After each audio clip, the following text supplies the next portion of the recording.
Okay, let's get started. Yeah. Yes. Cool. Hi, everyone. Welcome to the SciShow Creativity Week. And tonight we have invited an amazing guest and speaker, Caleb Davis. He is an Emmy-nominated producer of the TV digital series Tough Love on TV One and YouTube. He's also the creator of the Pillow Talk series BET Plus, as well as the director of branded content at Faze Clan. So about tonight's session, we're going to go over the basic strategies of creating a digital series on the side. We'll go over scheduling and selecting the right time to plan, produce, and promote your project. We'll also discuss fundraising to execute your series, planning your episodic rollout, etc. Without further ado, I'm going to give the floor to Caleb. Thank Sorry, you. I'm trying to get my pronunciation. Yes, no, that's perfect, Caleb. Yes, thank you very much. Hello, everybody. Thank you for joining me today. Have a nice little slide and also some visuals to share with you. In addition, I want to open up the conversation for questions, casual conversation at the very end. So I'm going to share my screen with you.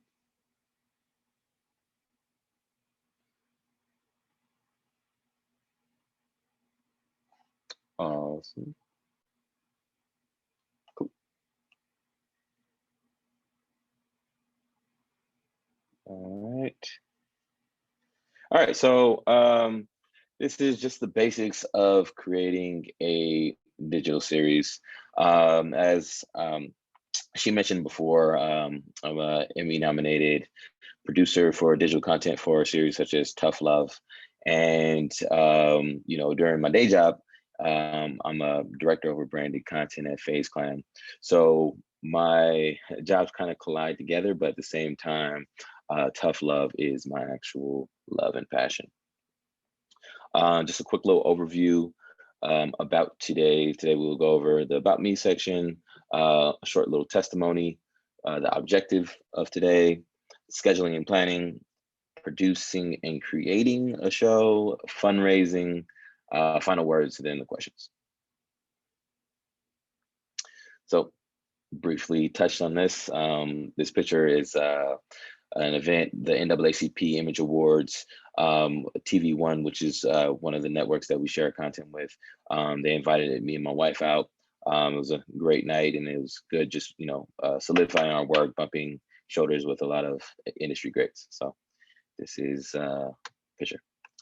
So YouTube, that is where pretty much the content started. Again, independent content creator, started with no audience, started with just pen and paper or keyboard and trackpad, and literally just put together a digital series, and digital series is called Tough Love. Currently, right now, we're standing at close to 30 million channel views, 243,000 subscribers globally. So that's just a little bit about our YouTube channel. Oops. And here is a cover art for our two shows that were mentioned, Pillow Talk and Tough Love. Both of these series were created in New York City, where myself and my wife lived for 7 years. Now we are located in Los Angeles, and we Tough Love Los Angeles. These are the two TV distribution companies that I mentioned, Clio TV and TV One. And also during the day job, these are the company's Faze Clan, and we work with a lot of amazing partners such as McDonald's, Nissan, Nickelodeon, Toyota, and NBC Comcast. The objective for today is literally just going over the basic strategies of creating a digital series. Just want to make sure that, you can create side projects, and timing is everything. So literally just going over how I schedule my timing, things and strategies and tips that I use. And then also just the fundraising aspect. Sometimes you're like, oh, I don't have that much money, or how do I save, or what's some ways and tips that you can actually get money even if it's not your own. So I'll be touching on those, so that if you have a digital project that you want to create, or even if you have a project that needs all these same attributes. So this is, just a brief little testimony. While being a director of content at Faze Clan, I had the opportunity to take some time off, a couple weeks off, and create a 10 episodic scripted television series that end up going out to TV1. I'm going to share the trailer with you just so you can just get a glimpse of the type of content that we create. And it's suitable for TV, and it's also suitable for digital. So we released this out to our audience as well. And again, our 243,000 plus audience members had the opportunity to watch this and have fun and interact. So I'm going to share my screen briefly.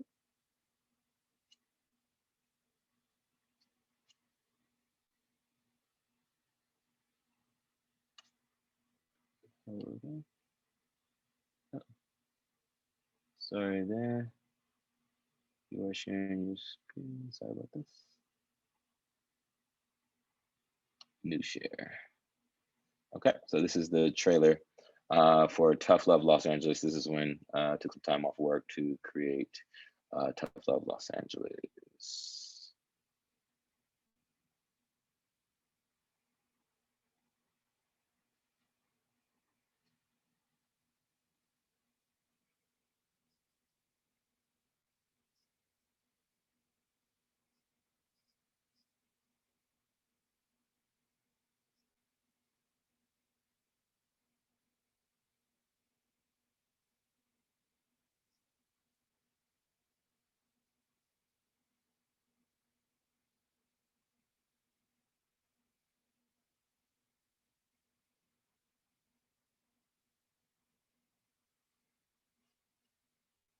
Awesome, awesome.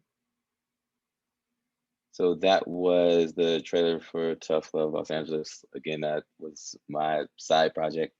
Obviously, still have to do my full-time job. Haven't reached the full potential of my dreams and goals to just, do it full time. But it's definitely a pleasure having the opportunity to just literally create on the side, still do my passion, and find my path on the way to going into this as a full-time thing.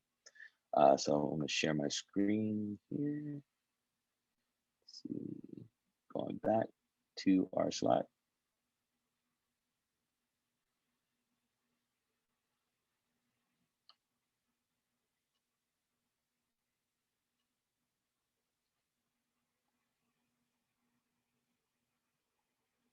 Okay.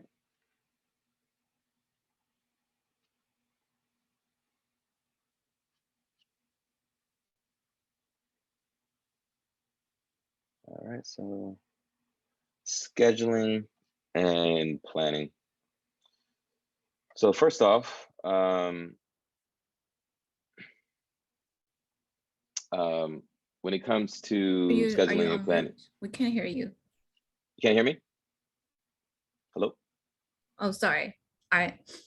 My computer was muted. Oh, okay. Can you hear me now? Yes. Awesome. Great. So scheduling and planning, working nights and weekends. This is like a pretty big thing when it comes to a side job. You have to absolutely dedicate and devote your time to the weekends. Myself, when I'm checking out, that's when it's time to go into the next job. So what I usually do is chat with my family, my wife. I have a child as well, and then also I have family commitments such as parents as well. So what I do, I'll just kind of create a schedule for the month, and then block out the weekends that I can actually devote to my side project, whether it's development, whether it's actually just jotting down a full out plan, writing the show, contacting other people to just literally have crew or just any personnel to help out and build the vision. So that's when I actually schedule all that down and I dedicate and devote it to nights and weekends. I'm not saying do it every single night, but at the end of the day, this is, the only time that you do have, and you're also working towards an ultimate goal of making this 24/7, which is something that, a dream and a goal you can't live without. So scheduling and planning is very important. Sacrifice. Sometimes I do have to sacrifice certain birthdays or certain engagements, such as whether it's a friend's birthday, or whether sometimes it was I had to sacrifice and miss a parent's birthday because I was out of town, or this project had to take place during a certain time. But what I would do is, if I did sacrifice, things that I would try to do is, do something prior to the event, schedule something after the event, just basically making sure that at the end of the day, that the person is still thought of or cared about, and also they understand the seriousness of the dreams and goals that you want to create. Um, Working a double. Sometimes people that aren't really facing or chasing their goals and dreams.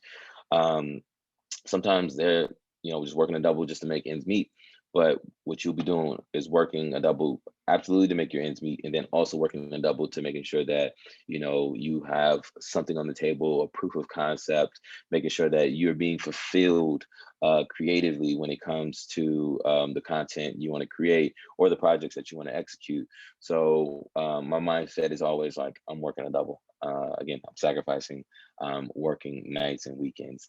And that brings up another good point, is accountability partner.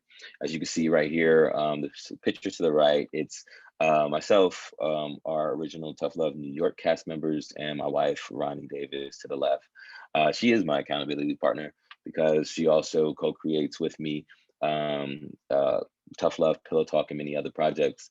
And having an accountability partner, no matter who it is, whether it's a family member, a friend, or just a stranger, what accountability partner would do is just really keep you on track, because sometimes we always sway away from our dreams and goals. Sometimes we stray away from a project we start but we don't finish. But that accountability partner, oh, most likely 9 times out of 10 will get you right back on track. And all of these all these points that I mentioned, what it does is just it literally it all works cohesively, because your mind is set for scheduling. Your mind is set that I know what I'm going to be doing on what days, and then at the end of the day, you're working a double. And what a better way to work a double and have an accountability partner, whether it's your family member, friend, or a stranger. So our next slide is produce and create. So when you're producing and creating, um, it's good to sometimes align it with your full-time job. Again, like I expressed, I do I'm the director over branded content here at Faze Clan, and we film content on a weekly. We film content, we create content. I make decks. I put together teams and crews and creatives. So I find those same attributes in working in scripted narrative digital series. I have to do all those same attributes, but 9 times out of 10, a lot of people don't get that pleasure, or they don't have that opportunity to do that. So I always say, find things that really is going to motivate you in your full-time job that can align. So pretty much when you're doing your full-time job, you can literally say, oh, I utilize the same skill, whether it's my into my creativity. Maybe it's planning. Maybe that's something that you're really good at work. You can literally hone in and align that same skill for the side project. So that's something that I really appreciate, is that I have a nice little cohesive alignment there to really just make sure that I'm really motivated, really into what I'm going to do, whether it's capturing content at work or on my side project. Wearing multiple hats, that is like a very, very Oh, that's pretty much the only thing you can do when when you're working on the side. You have to be everything from the accountant to the creative department to the finance department to to literally, like, doing labor, actually strenuous work. So at the end of the day, this is something in which I really, express to people that you're not gonna have everything laid out in the shade that you see the professionals do. So something for myself, I watch the behind the scenes videos for TV shows and movies, and I see a massive crew of 100 people flying around. But when it comes to the side project, it could be 10 people or less. It could be myself and a talent member. So I always make sure that I understand that I'm going to be wearing multiple hats, and then also learning from multiple hats. So when I'm learning from wearing these multiple hats, there's always new challenges. So always just being on your feet, just ready to um, uh, learn, because when you learn these new challenges, it actually strengthen other areas of the work. For me, something that I learned to pick up was cinematography. Before that, you have to hire a cinematographer, rent a camera, but I did a course on just the basic tips of cinematography, and I became my own cinematographer as I was directing. And what I've grown into over the years is that it's actually like a very fun attribute. So when I am tapping in with other cinematographers, I'm able to speak their language. They're able to understand my creativity when it comes to the storytelling process. So don't be afraid of new challenges. Sometimes they actually help and enhance your actual work. Um, Another part of just producing and the creative is team building. You can't do this on your own. Um, Even though you wear multiple hats, it's still good to have people come out and volunteer, or if you have created a budget, which I'll go over a little bit later.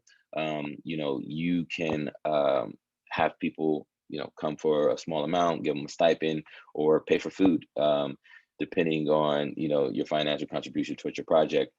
If you really really have to have like very high end people on your project, then yes, budget accordingly, but just make sure that you have collaborators, you have people on your team. For us, we work with actors, we work with crew members, we work with designers, we work with editors, we work with a plethora of people when it comes to creating this project. So team building helps all across the board, because you get the opportunity to not only work with people, but understand their creative process, get to know them as a person, and even create lifelong that I have along in the future.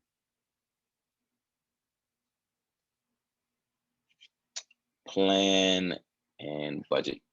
I'm just going to literally take that to the next slide, which is the fundraising slide. This is my wife. I'm showcasing her all throughout the the presentation here. She, again, she's right here by my side. She works with me, and I think she might be here just watching in. So hey, babe. But at the end of the day, you have to invest in yourself. When you invest in yourself, it's just simple as having stock market shares, having a savings account, um, cryptocurrency. So I like to invest in myself. A plan or a strategy that I utilize is just taking a little bit of money out of every check. What that would do, that would literally be another accountability goal. So if you know that you're actually putting money towards this project bi-weekly, month after month, hopefully it doesn't get to year after year, but what end up happening is you see the money adding up, and that once you reach your goal or you have your target, that you have to execute it. It's your contribution to yourself, and it's an investment for your future and an investment for your projects. And that's how we kicked off Tough Love in New York season 1 back in 2016. Literally just saving up some money and putting together a series that resonated with millions of people. Bi-weekly savings, which we discussed. Another strategy, if you're like, hey, I don't really want to put my money up, or like, hey, everything that I'm working for right now is literally going straight to my bills and living and family. So OPM, which is other people's money, that's another strategy that you can utilize. After basically, I can just call it my Series A, which is me investing in myself. We utilize the strategy of OPM, and we utilize that strategy as a GoFundMe. So after the success of season one, we had a fan base. We started to have people write us and comment like, we want more, we want more, we want a season two. But hey, we decided to put together a GoFundMe and raise $10,000. We raised $10,000, and after raising $10,000, we're like, boom! Now we can give our fans some more content. Again, it's not our Hollywood $1 million budget, but it absolutely was a little bit more than I invested in myself, and we had the opportunity to just literally take the production up a step further, and also gravitate to a bigger audience, because that actually grew our audience in season two. So some GoFundMe strategies that we utilize, and some GoFundMe strategies that I live by, is not only give them the content of episodic content, but also put in merchandise. Also have special events. So there was exclusive events that we had that we made sure that our GoFundMe's were first to know about, or they can come in and actually mingle with the cast members that they enjoyed watching.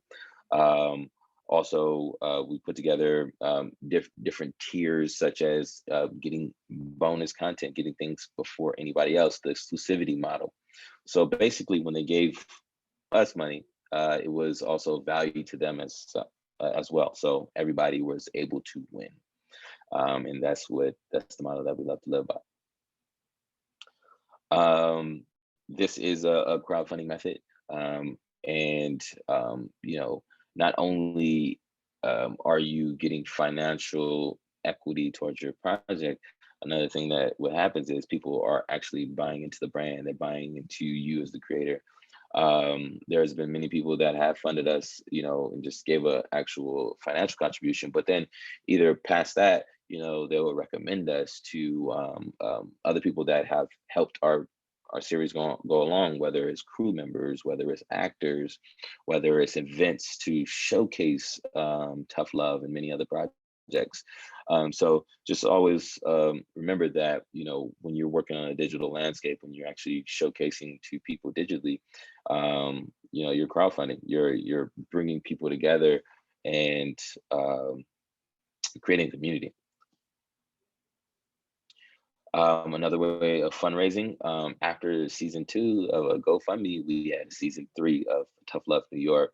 And this is where we were like, hey, we're not gonna say, donate some money for, merchandise.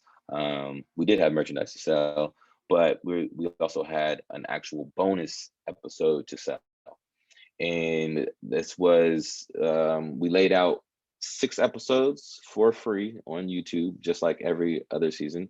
And at the end of the season, we had episode 7, which was a bonus, which means if you really want to watch some more content, you have to pay for it, $9.95. That was the magical number at the time, and we still actually stick with that number. And if you are a diehard lover of the content and you really have bought into the actual story, then it motivates you to actually buy. So that is another way of fundraising. It's like, now you have elevated throughout the process of creating the community, creating the audience, and also having people that pay for your content. There are other platforms out there, Patreon, that you can kind of create these models and methods with. But for us, we utilize a platform called VHX, now bought out by Vimeo. So it's a Vimeo platform that you can literally create this model, create content, have it on YouTube, all free, then literally send them off the site to paid VOD, video on demand. As things grew, our audience grew. There has been visibility. We were nominated for a daytime Emmy nomination for Best Digital Series in the drama category. So literally that just opened up our horizon. And that's when our TV1 and Clio TV partners came to us and say, hey, we want to license your content. We want to actually pay you for X amount of years and put it on TV as is. This was something, that was cutting edge, never really was seen.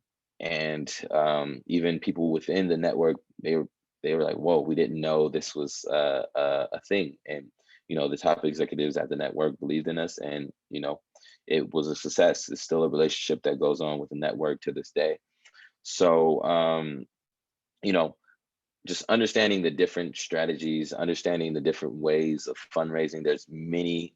These are just some of my core ways of fundraising that can literally help propel your digital series, your content, or even your just creative projects in itself on the side.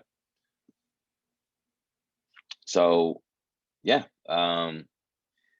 Before I open it up for questions, I just tell everybody just to, go create. This is not a sprint, it's a marathon, but you can't run the marathon forever. So start, putting things in place so you have the career that you are dreaming of. This picture right below is myself and the cast members in New York City subway train. These were just the very early days of when we had just a shoestring budget, which is what we call it, where we just literally, grab my 5D Mark III Canon DSLR camera, being being taught through programs as a cinematographer, and just going out shooting it, and had lots of fun. And in those early days, I just not only just taught me things, but everybody in this picture right now, we still have a relationship with to this day. People in this picture have went on to be on even bigger network television shows and Emmy winning projects.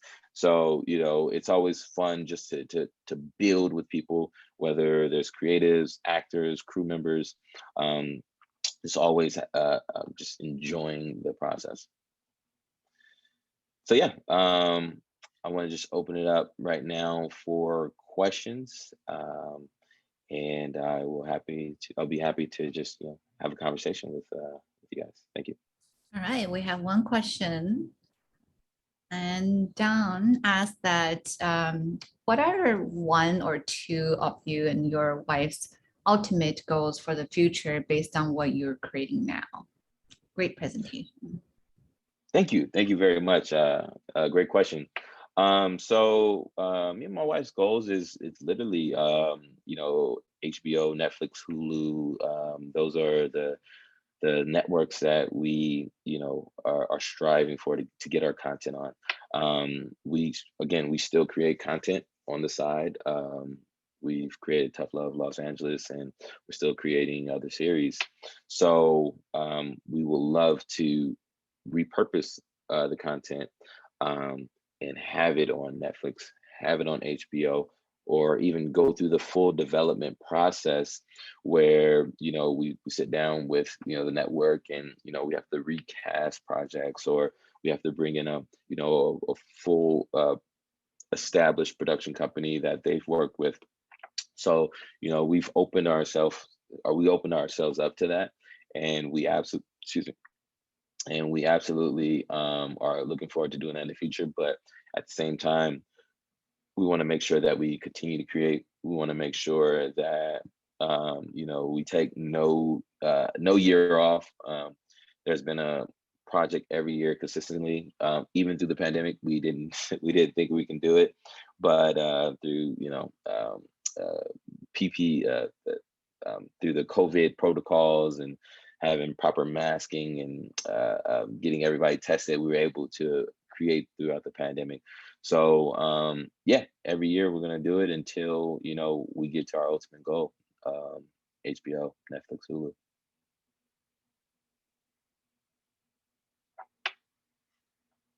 We have another Awesome. question from Brandon.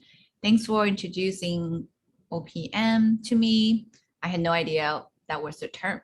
What was the project you feel initiated your success in directing and producing, and how did you get involved in such project? Just I guess I'll give you even a bigger backstory. Uh, I did my undergrad University of California, Riverside. Did my 4 years there in communications, and then at the time was interning at a news station, KTLA Los Angeles. Uh, After that, transitioned to a Warner Brothers post department, and literally, I knew I wanted to be somewhere within this industry. So after the Warner Brothers, I was like, hey, I really want to like sharpen my skills, away from or implement communications into what I do. But at the end of the day, I have the opportunity to create a narrative. So I went to film school, Kingston University in London, and spent 2 years just literally studying a lot of international cinema, many years of just people that were just artists that just were fearless, and they just created their content. And at that same time, there was somebody by the name of Issa Rae. She had this digital series called Awkward Black Girl, and we saw just the success of that on YouTube alone, and we were just very inspired.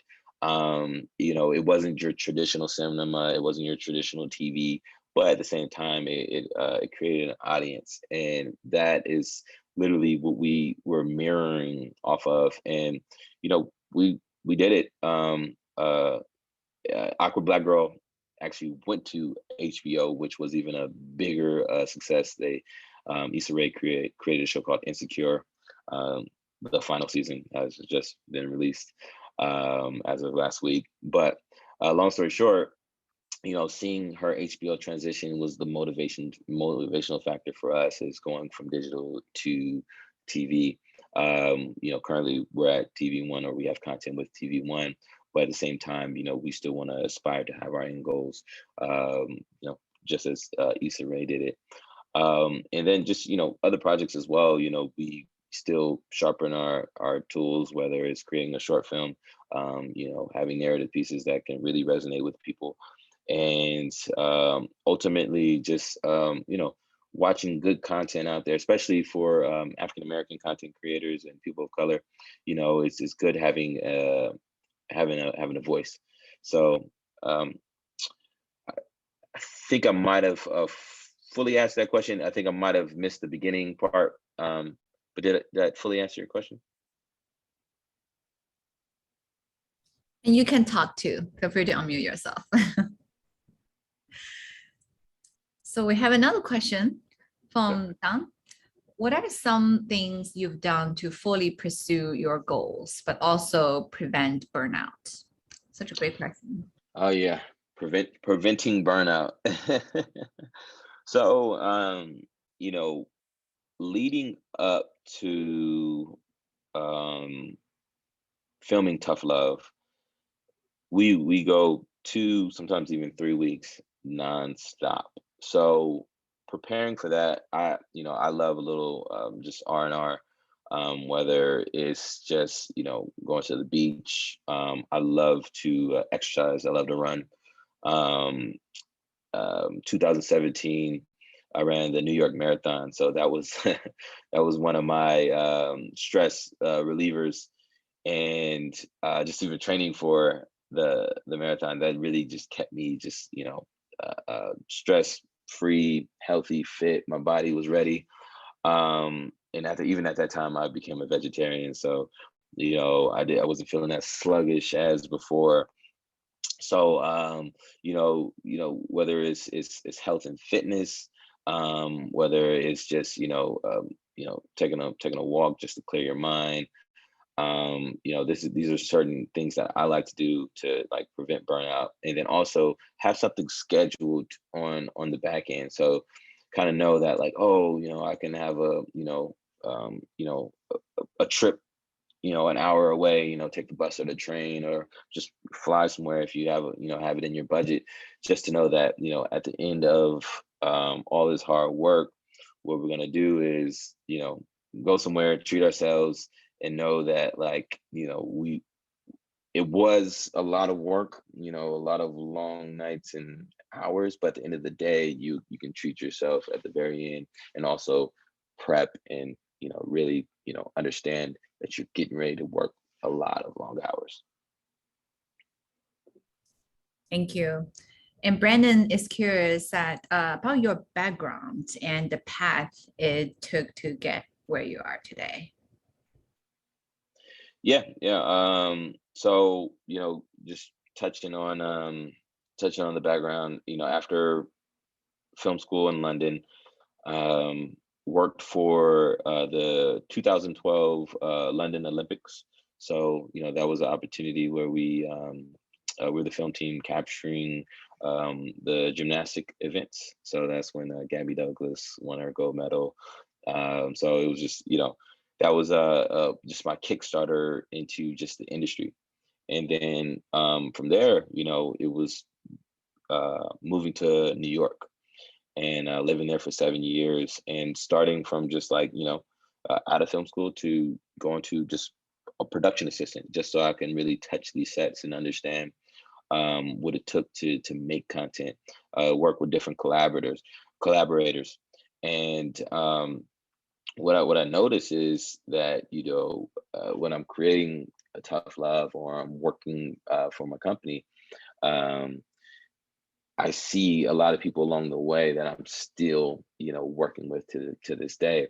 So whether, from production assistant to coordinator to a production manager to a producer to a director to a DP to, working for a content, working for a company, uh, uh, Faze Clan, just literally giving content on a weekly basis, great branded content pieces, whether it's with McDonald's or Nissan, literally everything, every little piece of the way, working all the way from interning to now. I have literally got all of those pieces and, made me who I am today. And I'm just very thankful. And, for me, it just thinks, it just helps me with the journey on, is just knowing that, I will continue to collect more collaborators, and I also, collect more knowledge along this process of going to that ultimate goal of HBO, Hulu, Netflix. Awesome. I have a question. Mhm. So I really like watching videos on YouTube. I don't own a TV. And yeah, I just find the content on YouTube is getting increasingly better. And it makes me wonder that, can I create a YouTube channel? I just saw a friend of mine like created a little YouTube channel and started posting videos of him and his wife, foraging mushrooms. And I know this has been their long time hobby. And so I wonder, like, if I want to do something like that and to really like express myself on YouTube and become a successful content creator. And of course, I want to get something out of it. Like, how do I make money from it? And where do I even start? There are so many competitors. Yeah. Awesome. So literally I can start just from our experience of building a YouTube channel, and then I can also just piggyback on just, us being within the space and observing other people's channels as well.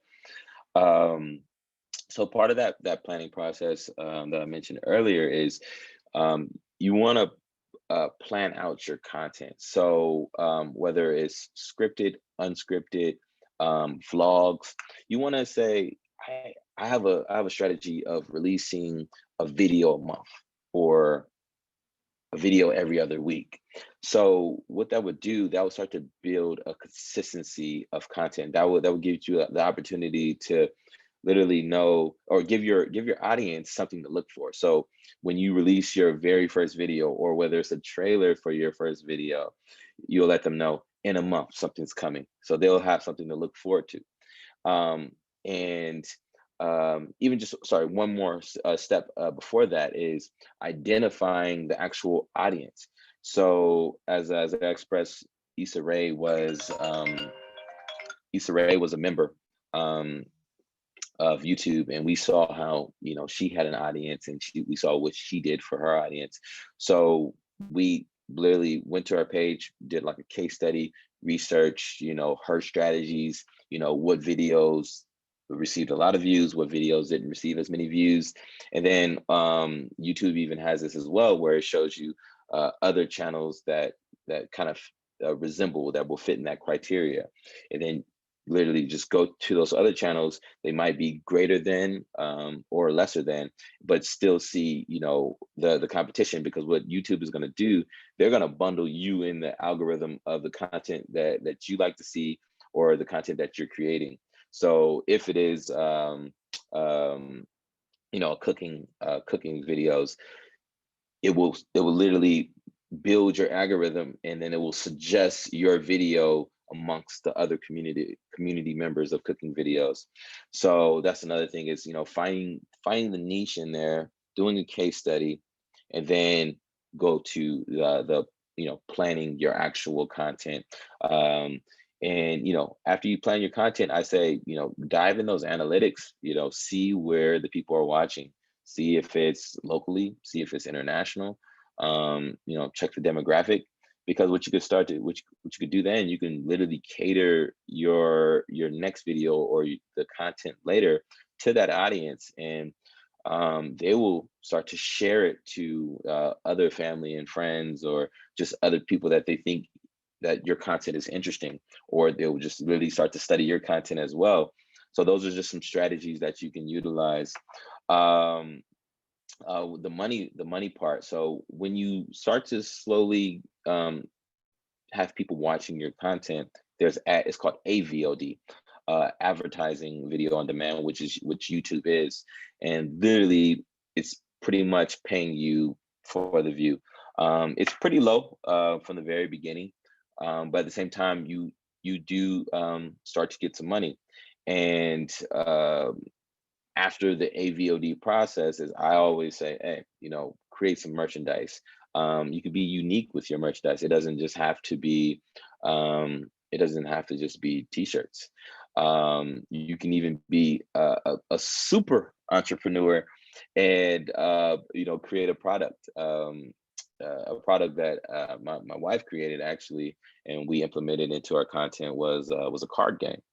And people will watch the show as create for, you know, just to be entertained, but then later on they'll see the card game and like, hey, you know, where can I buy these cards? So then that can ask that money can also fund your content as well. So there's many strategies that you can utilize, but I feel like that's a good Kickstarter to just creating a YouTube channel utilizing those steps. Awesome. Thank you so much for sharing.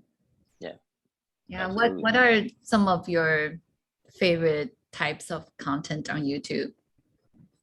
Oh man, see, YouTube has everything. But again, I like watching scripted content on YouTube. I I watch talk shows, daytime, Trevor Noah show on Comedy Central. I could watch it on TV, but I just go to YouTube and watch it. I watch sports highlights at Faze Clan. You know, we have a lot of gamers, so watch gaming content. So people playing games, or whether it's vlogs, just people having interesting lifestyles. Yeah, and literally comedy. I always there's a big comedic scene on YouTube where people do sketches and they do skits, and they upload it, very, very raw, nothing too polished, but the jokes still resonate, the stories still resonate. So those are just a few. Like I can even tap in with YouTube when it comes to like, hey, how do I change the light bulb in my car? Like, you can just tap into YouTube for things like that too. So yeah, a plethora of content when it comes to YouTube. YouTube is the new Google or the new university in a sense. Yeah, Yeah. absolutely. A very visual learner. Like if I want to know something, I don't want to read. I want to watch a video. It's very Same here. effective. We have another question from Dawn, Hmm. sorry, my pronunciation. Um, what are some ways that you promoted your content when you first started your channel? Were there some strategies you felt algorithm picked up on better than others? Yeah, wow, that's a really good question. So when we first created our channel, some strategies that we implemented was also creating social media platforms. So Instagram, um, Facebook, just making sure that, we say like YouTube is the actual distribution platform, but Instagram is like a press release. So when the video is live, your YouTube subscribers is going to see it, but at the end of the day, you also want to resonate with another audience on Instagram. So a thing that we did, not only did on our Instagram account, we had another additional Instagram account that just catered to content that we felt would resonate with our audience once we created it. So we would just reshare and aggregate content on this actual Instagram page, and then start to put our YouTube videos on there and say, hey, go watch it. So literally this page, at the time had, thousands and thousands of followers. So when we then put our original content in the actual aggregated Instagram account, it started to now build our audience organically. And another thing that we would do too is once we had our tough love Instagram account, we'll then go find other people that are similar and like us and just go follow them. We'll say, hey, check out this new content, check out this new series. And in the very beginning stage, people say, hey, we'll ask people, how they find out about us, and they'll just say, you followed us on Instagram. And that was just, very, we call it growth hacking, very organic, utilizing the resources that were out there for us for literally $0. It just took a little sweat equity, and time. So another thing is, the YouTube algorithm changes, I say every 6 months. So literally, YouTubing, what's the new thing on Instagram, or excuse me, on YouTube. And whether it's doing call to actions, whether it's making creative thumbnails, whether it's putting in the proper tags, having your video at a certain duration. There's been a lot of actual attributes that you have to, dial into your videos to survive on YouTube. And we always try our best to just research, look through the analytics, see what's the newest technology that YouTube is rolling out, whether it's YouTube Shorts to then, just give people a short glimpse to your content and then drive them over and subscribe, whether it's actually in your video, somebody in the very beginning saying, make sure to like, subscribe, click the bell icon, and these things will actually help the algorithm and, get your content floating around, being suggested on other people's videos after they finish on YouTube. Because the ultimate goal, YouTube just wants people to just stay on the app or stay on the platform and never leave. So if your content is suggested a lot, they're gonna just continue suggesting it in front of other people. So those are just a lot of tools and tips that we've used throughout the time of our Instagram and YouTube page.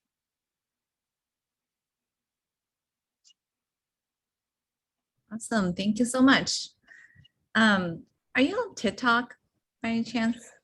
No, I think we created a page, but we're still trying to learn the space.